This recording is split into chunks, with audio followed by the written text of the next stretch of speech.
violin. Yeah. Talk about Dig, and how did you get to Dig? How did you get to that key?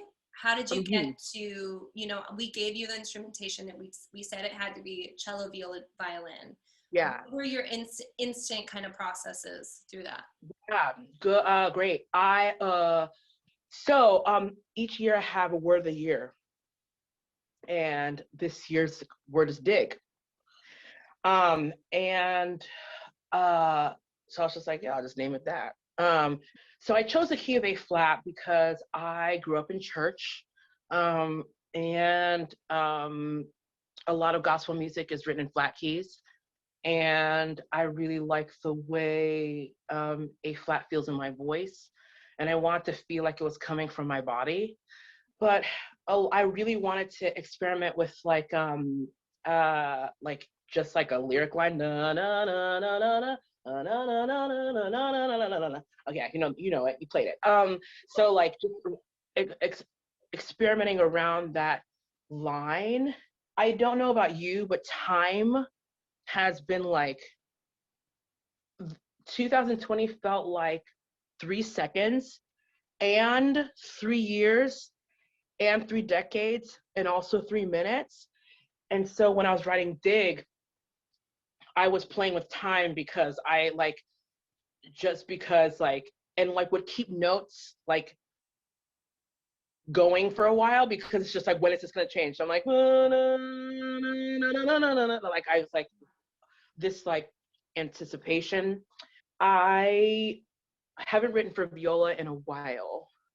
And I love the challenge. That alto clef, man. Woo! Your typical instrumentation was 2 cellos and a violin. And Yeah. so what's up with that?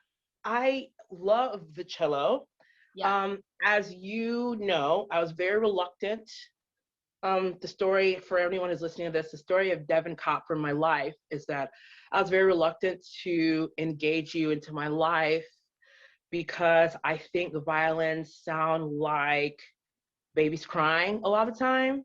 I'd seen you playing in this beautiful band, and the textures that you were adding to that group were so wonderful, but not what I wanted. Like I'm a whole ass tenor, y'all. Like I'm not trying to have up there. I'm not doing it. I'm not doing it. So it wasn't until I saw you play with this group, Chamber Brews. Yeah. I was sitting next to one of my best friends, named Noah. Noah Demlin. Like, Noah Demlin. Jeez. Yeah. Named Noah. But I'm sitting next to him and I'm just like, do you hear Devin Kopp right now? I was just like, that violin sounds so sexy. So then I added you to my pre-existing cello love. And that is how I came up with that instrumentation. It was circumstantial. So viola. Yes. It's tricky. It's tricky for me because I have to like really like it flexed the muscle. It was like using, it's like using my deltoids for the first time in a while. It's just like, oh, yeah. Like towards the end of the piece, there is the melody line. And I was like, I'm going to give it to viola because I really want to struggle and like make that the focal point, which is something I don't ever do. And I'm going to write parts around this instrument that I'm unfamiliar with, which is kind of this digging that I was doing to try to figure out how to express what I was expressing through an instrument that I'm unfamiliar with, which is what Black people have to do in this country all the time. First of all, the range, the use of unisons, the key, it felt like digging into something ancestral. It felt big. It felt really big. Yeah. And it feels big. And that's kind of every time we get to it, is all these decisions that we make are, it feels like a huge responsibility, and so one of the questions surrounding Blackness is like, who gets to participate, when, how, under whose rules you do not have the embodied experience of Blackness, but I'm making you participate in it. And I feel like that's really important for me.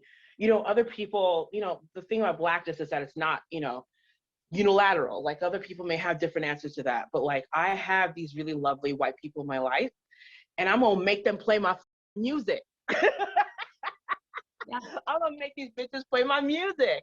Yeah. Like you're gonna fight. Like I have to live in this country, like feeling all sorts of weird and digging. You gonna dig too. Yeah. Yeah. Yeah, I mean, like, what? I know that this piece is going to speak for itself. I genuinely cannot wait for it to be, like, in the world. I'm going to cry. I'm going to cry like a baby child. You've talked about your lived-in experience for this year and the changes that you've gone through, you know, literally, physically, metaphysically, these kinds of experiences that you've had. And what do you see as a pathway moving forward for you? This is a goal this is my next goal, and it's a big one.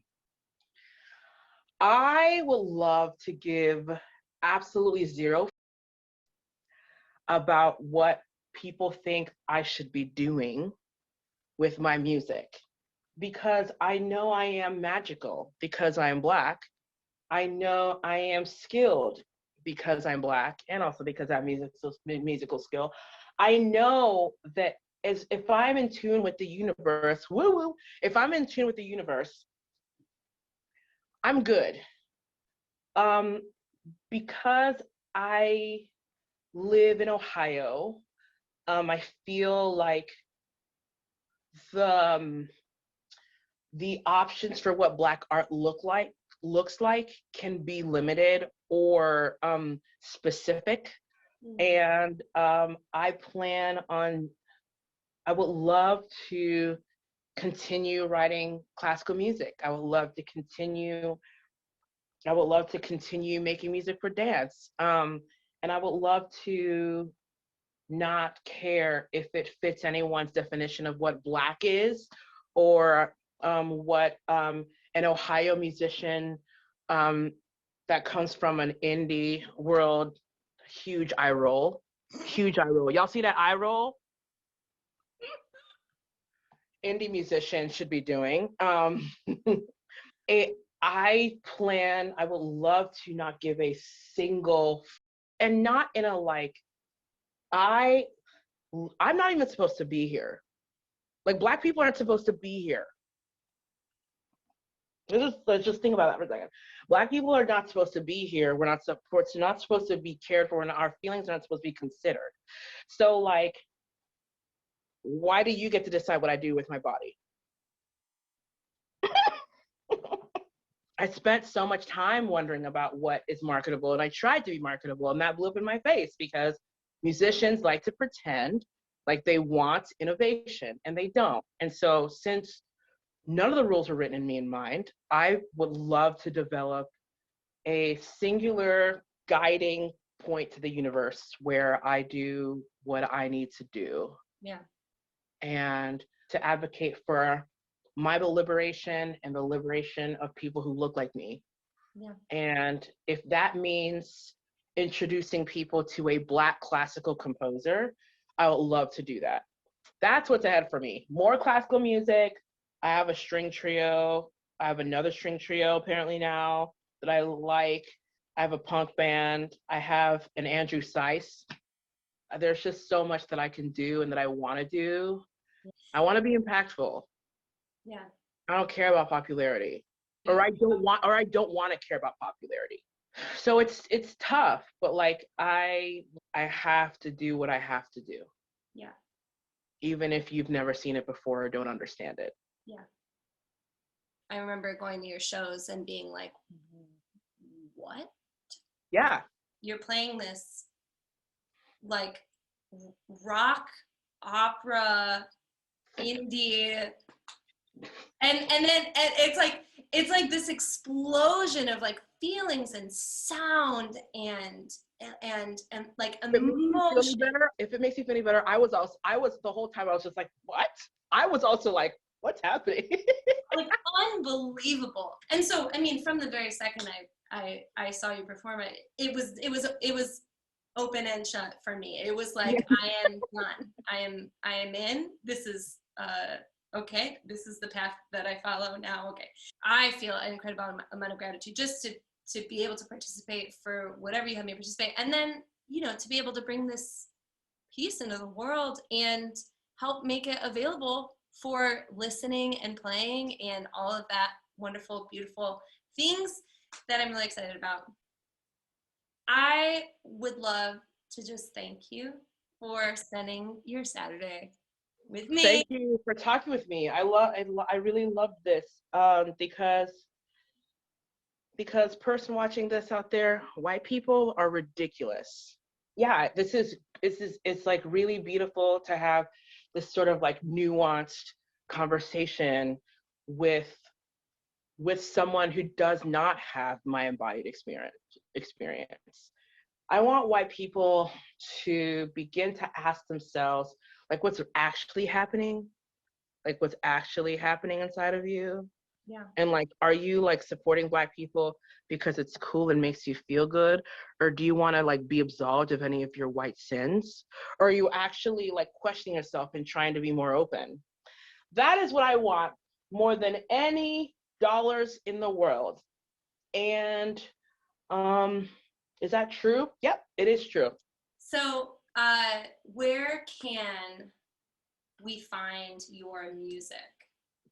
I just redesigned my website. It's beautiful. It has Kate Sweeney photos all over it. Counterfeitmadison.com is where you can find, I've like really proud of myself as a like multidisciplinary person ish. I mean, I'm a musician really, but no, I'm an actor too. It's basically it gives you a good example of what I'm doing. Counterfeit Madison on Instagram is like where I like post when I'm working on. Yeah. There's a whole entire album that you played on that is not released to the world, that I'm currently choreographing for. So the album, I think it's named Knucklehead, and it's not going to be released as an album. It's going to be released as a dance film because the music industry gets on my nerves. Yeah. So thank you for saving my life and giving me a place where my music can live. Thank you for existing. Really. Thank you. This has been an interview with Sharon Yuta, aka Counterfeit Madison. Thank you so much for bringing your heart and your soul and your life experience to this piece, and thank you for trusting us with bringing this piece into the world. I take that responsibility very seriously, and I'm really grateful to know you. I hope your eyebrows stay blessed forever. I hope every glass of water you drink is hydrating. I hope every house that you look at does not have asbestos in it. I hope your car is blessed. I hope your violin is blessed. I hope everything you touch is blessed. Bless you. Thank you.